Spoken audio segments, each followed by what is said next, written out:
오늘도 이 시간에 주의 전에 나와 하나님을 의지하고 하나님을 예배한 여러분들에게 하나님의 크신 은혜와 복이 있기를 주님의 이름으로 간절히 축원합니다. 내일이면 우리 고유의 명절인 추석을 맞이합니다.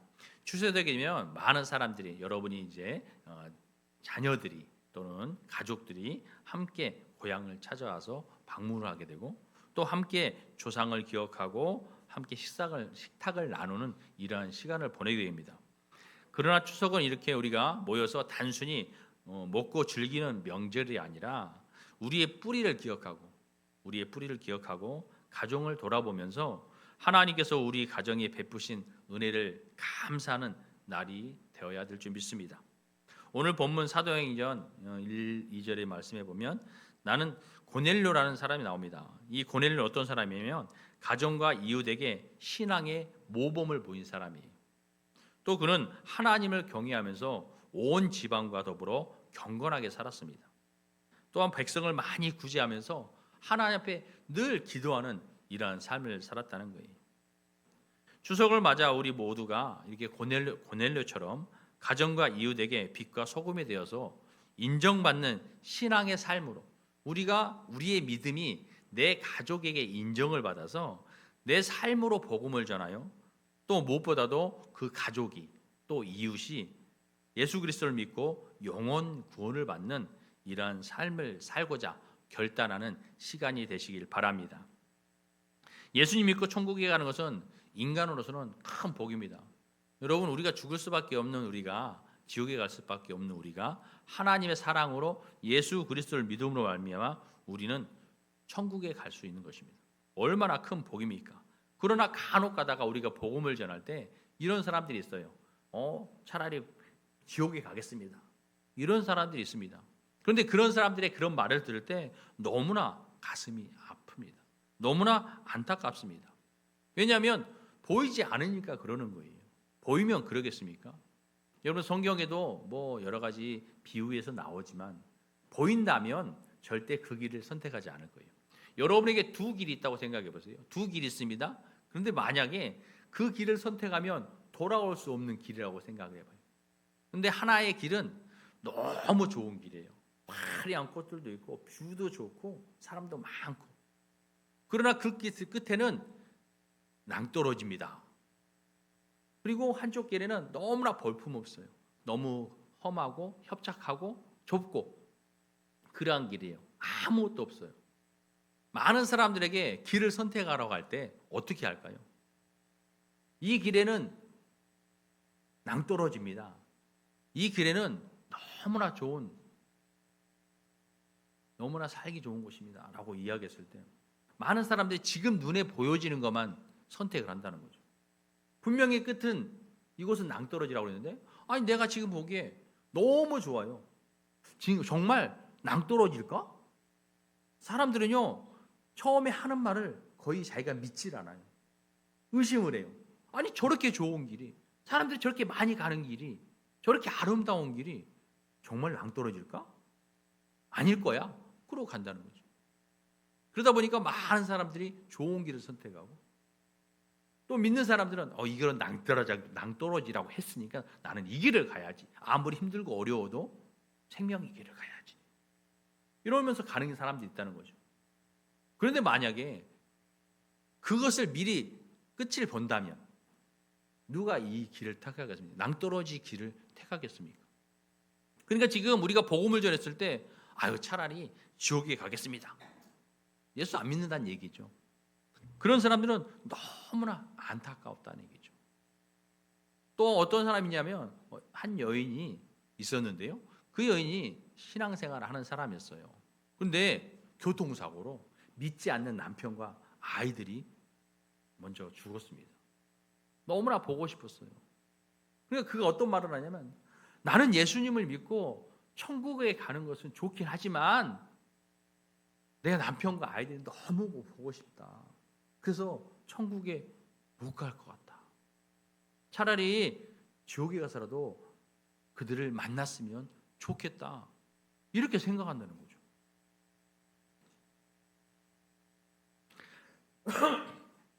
그래서 무엇보다도 우리가 그런 생각을 가지고 있는 것도 너무나 안타까운 거예요. 왜냐하면 지옥이 어떤 곳인지를 모르기 때문이죠. 여러분이 사랑하는 사람이 지옥에 갔다 할지라도 내가 만약에 그 옆에서 그것을 지켜본다고는 더 아픔이에요. 그리움보다 더 고통이에요. 왜냐하면 그것에서 끊임없이 고통받는 그 모습을 지켜보고 있어야 되는데 여러분 그것이 좋겠습니까? 성경에서 말하는 지옥의 특징은 이렇습니다. 마가복음 9장 48절 49절의 말씀에 보면 거기에서는 구더기도 죽지 않고 불도 꺼지지 아니하느니라. 사람마다 불로써 소금치듯 함을 받으리라 라고 말씀하고 있습니다. 불이 팔팔 타고 있는 곳에 여러분 소금을 넣으면 어떻게 되겠습니까? 뜨겁게 달궈진 냄비에 펄겋게 달궈진 냄비에 여러분 소금을 뿌리면 어떻게 되겠습니까? 사람이 그렇다는 것이죠. 그런 모습으로. 그래서 계시록 20장 15절 말씀에 누구든지 생명책에 기록되지 못한 자는 불못에 던져지리라 라고 말씀하고 있습니다. 한마디로 예수 그리스도를 믿음으로 말미암아 생명책에 기록되는 자들이 천국에 이른다는 거예요. 기록되지 못하면 지옥에 이른다는 것입니다. 이렇게 지옥이 고통스러운 곳이에요. 그렇기 때문에 여러분 그런 생각은 절대 하지 말아야 되는 것입니다. 반대로 천국은 하나님이 친히 그 눈물을 닦아주시는 거예요. 내가 그렇게 보고 싶고 내가 사랑했던 내 남편과 아이들이 지금 지옥에 가 있단 말이에요. 그 고통 얼마나 슬프고 아픈 고통입니까? 그런데 천국은 어떤 것이냐? 천국은 하나님의 위로하심으로 내 눈에서 눈물을 닦아주신다는 거예요. 한마디로 위로해 주신다는 거예요. 그 아픔의 고통, 슬픔 그것을 위로해 주심으로 말미암아 내가 그것을 잊어버릴 수 있다는 거예요. 사라지는 거예요. 그래서 천국에서 기쁨과 즐거움과 행복한 삶을 살 수 있게 되는 것입니다. 그러므로 우리가 해야 할 것은 무엇입니까? 우리가 해야 할 것은 지금 살아있는 동안 사랑하는 가족과 이웃들에게 복음을 전하여서 함께 천국에 들어갈 수 있도록 힘써야 된다는 것입니다. 여러분들이 지금 살아있을 때 여러분 우리는 언제 죽을지 몰라요. 순서가 정해진 것도 아니에요.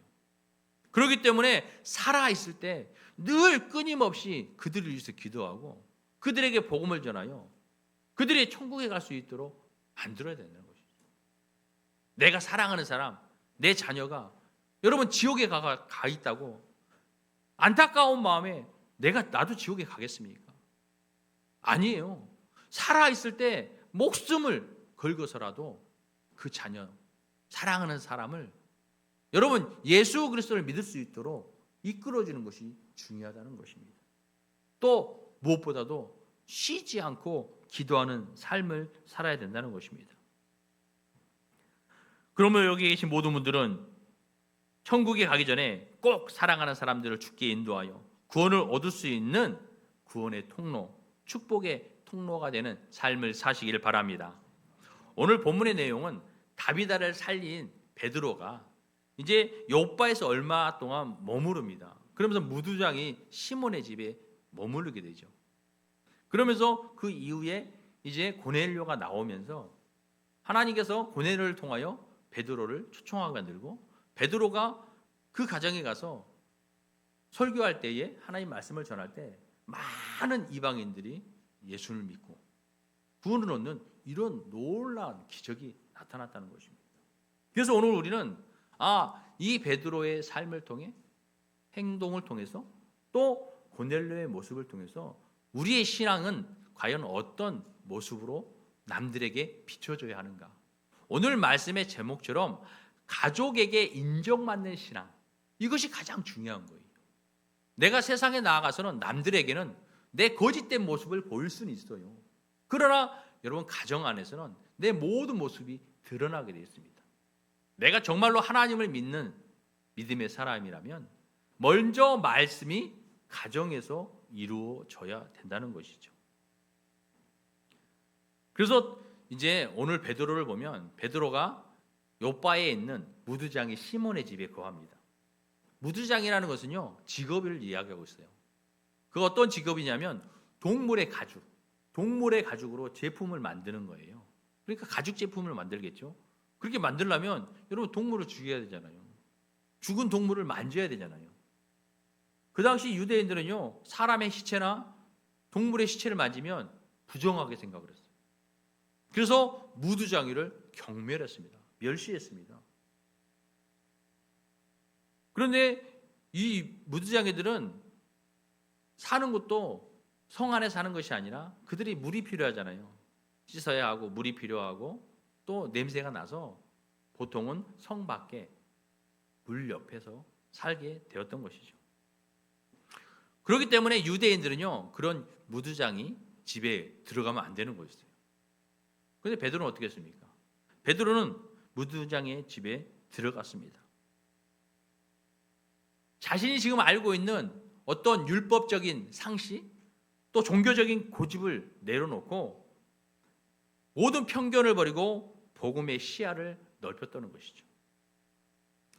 그런 베드로에게 하나님께서 나타나셔서 이방인 고넬료를 만나게 하셨고 그 자리를 통하여 성령의 역사가 일어나게 만들어졌던 것입니다. 하나님은 베드로에게 환상을 통해 말씀하셨습니다. 사도행전 10장 15절 말씀해 보면 하나님이 깨끗하게 하신 것을 내가 속되다 하지 말라라고 이야기해요. 하나님이 어떻게 했어요? 천지를 만드셨어요. 하나님이 먼저 만드신 모든 만물을 속된 것들이 아니면 잘못된 것들에 쓰여졌다고 해서 그것을 부정하다 할 수 없다는 것이죠. 하나님이 만들어 놓은 것을 이단들이 가서 사용을 했다고 해서 저거는 이단들이 사용하니까 전 부정된 것이죠. 저걸 가지고 있으면 그 사람은 이단을 섬기는 거야. 여러분 이렇게 말할 수 있습니까? 아니잖아요. 하나님이 깨끗하고 거룩하게 만들었는데 잘못된 사람들이 썼다고 해서 저건 부정한 거야. 우린 저걸 절대 쓰지 마. 이거는 안 된다는 거죠. 지금 이 말씀은 무엇이냐면 단지 음식의 문제만을 얘기하는 것이 아니라 사람을 차별하지 말고 복음으로 품으라는 뜻을 가지고 있는 것입니다. 오늘날 우리에게도 신앙의 이름으로 만들어진 보이지 않는 벽이 있다는 거예요. 예배와 기도 또는 교회 봉사에 열심은 있지만 오히려 그 열심 때문에 가족과 이웃과의 관계가 끊어지는 일도 있다는 것입니다. 내가 열심히 내 신앙을 가지고 하나님을 믿고 신앙생활을 합니다. 열심히 봉사해요. 헌신해요. 모든 예배 참여하고 봉사란 봉사는 다 쫓아가고 그런데 막상 그렇게 하고 집에 들어가면 지친다는 거죠. 힘들다는 거죠. 그럼 집에 가서는 아무것도 손을 안 대요. 배우자가 좀 해달라고 그래도 자녀들이 뭐를 해달라고 그래도 아이고 내가 지금 교회 가서 얼마나 힘들게 일하고 왔는지 알아? 얼마나 봉사하고 왔는지 알아? 야, 나 지금 너무 힘들어 죽겠어. 너희가 좀 알아서 해. 여러분 이것이 과연 좋은 모습일까요? 나의 믿음의 생활은 교회에서만이 아니라 가정에서 인정받아야 된다는 거죠. 우리 어머니 믿는 신앙. 내가 인정해. 내가 우리 어머니 믿는 하나님이라면 나도 믿고 싶어. 이런 삶이 되어야 된다는 거죠. 왜요? 내 삶에서 우러나기 때문에 자녀들에게나 배우자들에게나 하나님의 말씀처럼 생활하기 때문에 그러면 자녀들이 대단하신 분이야. 우리가 이렇게 잘못을 해도 사랑으로 우리를 품고 용서하고 권면하고 그런 사랑으로 깨달아질 때 나 우리 엄마 믿는 하나님 나도 믿고 싶다. 우리 아내가 믿는 하나님 그래 나도 믿고 싶다. 결국 이렇게 여러분 믿게 된다는 것입니다. 그러므로 우리는 우리 앞에 만들어진 어떤 신앙에 보이지 않는 벽들을 허물 수 있어야 되는 것입니다. 그렇게 할 수 있는 것은 신앙의 고집을 내려놓고 복음을 가로막는 모든 것들을 무엇인지를 돌아보아야 된다는 거죠. 우리가 전하는 내가 열심히 복음을 전하고 있지만 과연 그 복음을 막고 있는 것은 과연 무엇일까? 입으로는 복음을 전하고 있는데 과연 내 삶은 이 막힌 담이 되어버리지는 않았는지를 돌아봐야 된다는 것입니다. 어떤 성도님들은 1년에 한 번 있는 가족 여행이라든지 이런 데에 참여하지 않습니다. 그 이유가 무엇이냐면 주일이기 때문에 예배에 참여한다는 거예요. 그래서 가족이 모임이 1년에 한 번 여행 가는데 못 가겠다는 거예요. 또 어떤 분들은 가정의 제사 문제 때문에 가족과 완전히 관계를 끊어버리는 이런 분들도 있어요. 여러분, 복음은 어디로 전해야 돼요? 믿는 사람들끼리만 서로 모여서 기쁨을 나누고 행복을 나누고 은혜를 나누는 것이 여러분 복음입니까? 모든 믿지 않는 이들에게, 이방인들에게 복음을 전하는 거예요. 그러면 이 복음은요, 내 삶을 통해서 전해지는 것이 가장 좋은 거예요. 그것이 바로 관계 전도라고 이야기합니다. 관계를 가짐으로 내가 하나님의 사람, 야, 내가 저 사람 믿는 하나님은, 야, 나도 믿고 싶어, 인정하는 이런 사람이 되어야 된다는 것이죠. 그런데 가족들이 함께 1년에 뭐 한 번 정도 여행을 가는데 여러분 가면 어때요? 하나님은 그 교회만 있습니까? 꼭 자기 교회에 가서만 예배 드려야 돼요? 이 마음이 하나님을 사랑하고 하나님을 향한 그 열심으로 그곳에 가서 먼저 예배를 드리면 되잖아요. 그 여행에 갈 곳이 어딘지를 장소가 정해지면 여러분 주변의 교회를 먼저 검색해보고 나는 하나님 앞에 예배를 먼저 드려야겠다. 그래서 그곳에 가서 하나님 앞에 예배하는 거예요. 우리는 예배에 목숨을 걸어야 돼요.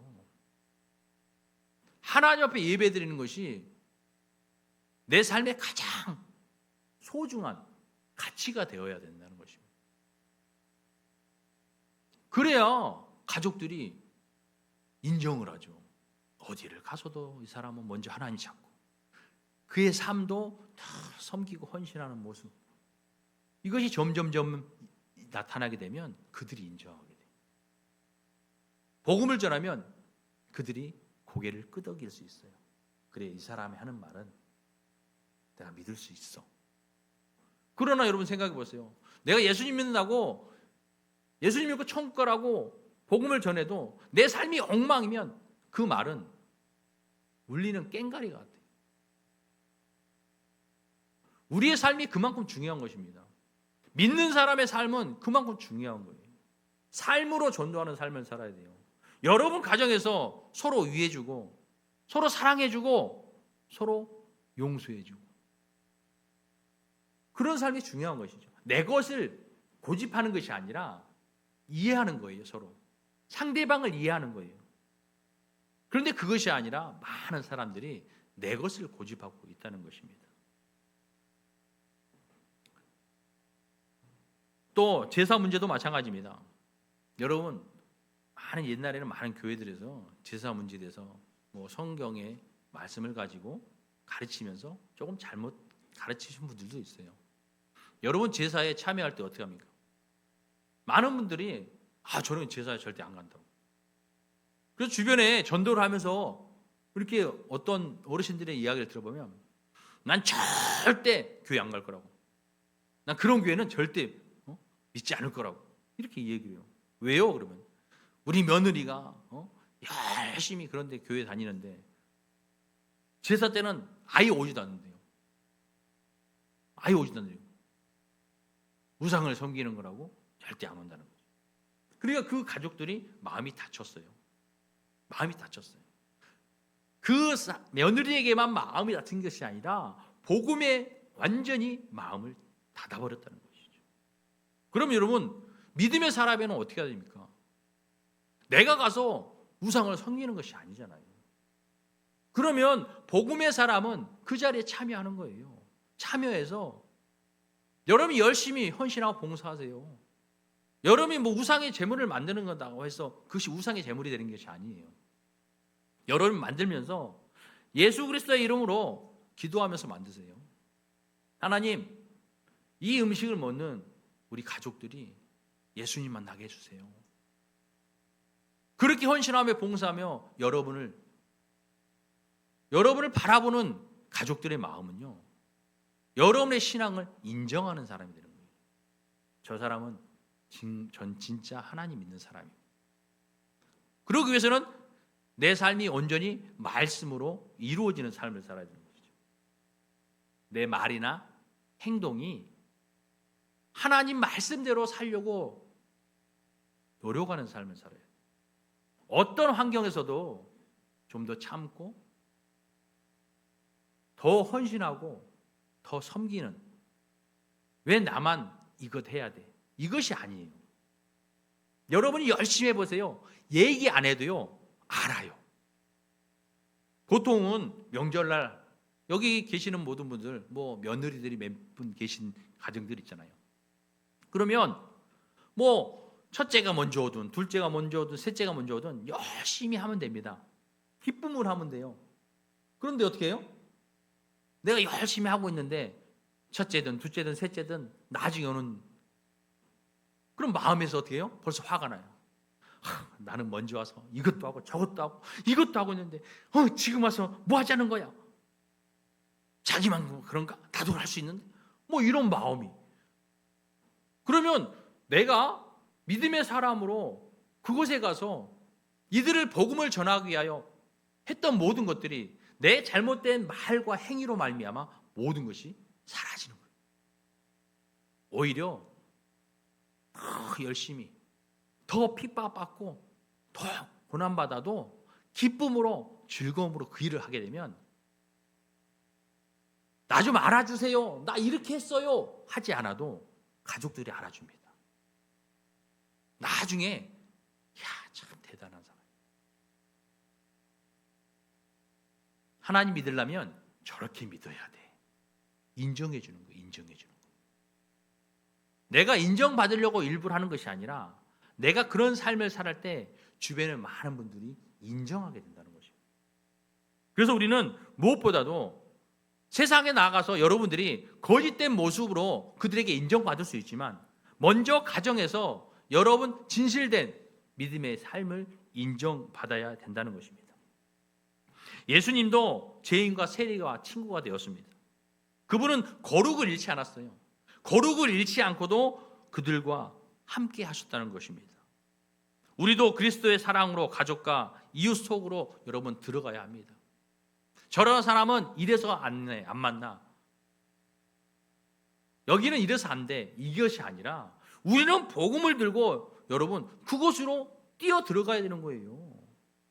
그런데 이 사람이 이래서 안 되고 저 사람은 저래서 안 되고, 그럼 어디다 복음을 전할 겁니까, 여러분? 우리는 그런 곳에 복음을 들고 뛰어서 들어가야 돼요. 그래서 복음을 전해야 된다는 것이죠. 베드로 4장 8절 말씀에 사랑은 허다한 죄를 덮느니라 라고 말씀하고 있어요. 우리가 율법적으로 어떤 율법주의자처럼 자꾸 율법으로 따지지 마시고 사랑으로 우리가 그들을 끌어안아서 복음을 전하여 우리와 함께 예수 그리스도를 믿고 구원을 얻을 수 있는 그러한 길로 인도해야 되는 것입니다. 베드로가 부정하다고 여겼던 무두장의 집에 들어가는 순간 어떻게 됐습니까? 그의 시야는 열렸고 복음의 문은 이방인들에게로 열려졌습니다. 우리도 신앙의 이름으로 쌓아 올린 어떤 편견과 고집을, 그러한 벽을 허물고 복음의 사랑으로 관계를 회복해야 될 때입니다. 그때 하나님은 우리를 통해 가정과 이웃, 세상의 복음의 문을 여실 줄 믿습니다. 올 추석을 맞이해서 여러분 가정에도 이러한 은혜가 있기 바랍니다. 여러분의 삶을 통하여, 여러분의 믿음의 생활을 통하여 그들이 여러분을 인정하게 되고 여러분이 전하는 그 복음을 온전히 수용할 수 있는 이러한 삶을 살 수 있기 바랍니다. 이어서 고넬료를 한번 보겠습니다. 가이사라에 고넬료가 살고 있었어요. 가이사라는 로마 황제 가이사라를 기리기 위하여 지중해 연안 해변에다가 지은 건설한 도시입니다. 거기에는 이달리아라는 부대가 있었는데 이 부대는 그 총독을 보호하기 위한 부대였어요. 거기에서 백부장을 맡고 있는 고넬료입니다. 고넬료는 오늘 성경 말씀에 보면 경건한 사람이라고 이야기하고 있습니다. 여러분, 기독교의 경건이란 무엇을 말하고 있는 것입니까? 기독교의 경건이란 과연 무엇일까? 기독교에서 말하는 경건은요, 어떤 환상적이고 신비한 영성을 가진 것을 말하고 있잖아요. 경건이라는 것은 행함이 뒷받침되어야 되는 것입니다. 내가 경건하다는 것은 하나님의 말씀, 그 말씀이 여러분 내가 행함을 통해서 뒷받침되어야 된다는 거예요. 말씀은 받고 머리에 있는 것이 아니라, 머리에는 하나님 말씀이 많아요. 이것이 중요한 게 아니라 이 말씀이 가슴으로 내려와야 돼요. 가슴에 내려와져서 그 가슴으로 말미암아 내가 행하는 이러한 삶이 뒷받침되어질 때 우리의 경건은 나타나게 된다는 것입니다. 기독교의 경건은 실제 생활과 영적인 생활이 합쳐진 것으로 하나님 중심적인 삶을 사는 것을 의미하고 있습니다. 여러분의 삶이 하나님 중심적이 돼야 돼요. 내가 무엇을 먹든지 무엇을 마시든지 사나 죽으나 하나님 중심적인 삶. 내가 무엇을 하든지 내 생각, 내 의지가 아니라, 내 경험이 아니라 하나님 말씀에 순종하는 삶을 살아야 된다는 거죠. 그것이 여러분의 가정에, 여러분의 이웃에 전해져야 되는 것입니다. 진정한 믿음의 사람이라면 먼저 가정생활에서 말씀의 실천을 온전히 이루는 삶을 살아야 하는 것입니다. 고넬료는 하나님을 경외하며 경건한 삶을 살았어요. 고넬료의 경건은 어떤 것이었습니까? 하나님을 향한 경외하는 경건이었습니다. 고넬료는 이방인 로마 백부장이었지만 유대 신앙인의 신앙의 하나님을 알고 그를 경외했다는 것이죠. 또 단순히 종교적 호기심이 아니라 하나님을 인격적으로 두려워하고 존중하는 마음을 가지고 있었습니다. 또 온 지방과 더불어 하나님을 경외하며 라는 표현은 그의 신앙이 가정 전체로 영향을 미쳤다는 것입니다. 그러니까 뭐냐면 그 신앙이 내가 가지고 있는 신앙의 삶을 통해서 가정 모두에게 영향을 미쳤다는 것이죠. 참된 경건은 개인뿐만 아니라 가정과 공동체로 확산되어지는 경외라는 것이죠. 그래서 고넬료가 경건했지만 그것을 본 가족들이 고넬료를 인정하고 그를 따라서 같이 하나님을 경외하는 이런 삶을 살았다는 거예요. 또한 이웃을 향한 자비와 긍휼의 경건을 살았습니다. 그는 백성을 많이 구제했다고 말씀하고 있습니다. 이는 단순한 선행이 아니라 하나님을 경외하는 마음이 이웃 사랑으로 나타나는 실천적 경건의 삶을 살았다는 것입니다. 당시 로마 사람들은요, 유대인을 이렇게 돕는 것은 사회적으로 엄청난 불리한 이익을 받게 되었어요. 불이익을 받게 되었습니다. 그는 신앙의 그러나 양심에 따라서 하나님의 말씀을 온전히 이루려고 이렇게 많은 사람들에게 베풀고 나누는 구제하는 삶을 살았다는 것이죠. 그래서 참된 경건은 사랑이 행동으로 드러나는 삶인 것입니다. 또 고넬료는 하나님께 향한 기도하는 경건의 삶을 살았습니다. 하나님께 항상 기도하더니라고 이야기하고 있죠. 항상 기도했다는 거예요. 그러면 이 항상이라는 말은 계속해서 반복된다는 이러한 단순한 뜻이 아니라 하나님을 삶의 중심으로 두고 의지하는 이러한 모습으로 살았다는 것입니다. 항상 하나님의 말씀. 그러니까 항상 기도한다는 것은 어떤 일이 벌어질 때마다 하나님을 묻는 거예요. 어떻게 해야 되겠습니까? 이걸 해야 되겠습니까? 말아야 되겠습니까? 어떤 방법을 해야 되겠습니까? 자꾸 하나님 앞에 묻고 기도해서 하나님의 중심적인 삶을 살았다는 것입니다. 그의 경건은 하나님과 끊임없이 대화하는 교제의 삶을 살았습니다. 이처럼 하나님을 경외하며 삶에서 온전히 하나님의 말씀을 이루는 삶을 통해 가정과 이웃에게 복음이 전파되고 그의 경건한 삶을 통해 많은 사람들이 하나님을 경외하고 믿는 것처럼 여러분의 삶에도 고넬료와 같은 은혜가 주어지시길 바랍니다. 하루하루를 고넬료와 같이 하나님을 경외하면 삶에서 여러분 복음이 전파될 줄 믿습니다. 하루가 얼마나 중요합니까? 내가 오늘 하루를 살지 이틀을 살지 얼마나 살지 몰라요. 내게 주어진 오늘 이 하루가 여러분 마지막으로 생각하시기 바랍니다. 그래서 고넬료와 같은 삶을 사시기 바랍니다. 하나님을 경외하고 내 삶의 중심이 오직 하나님 앞에.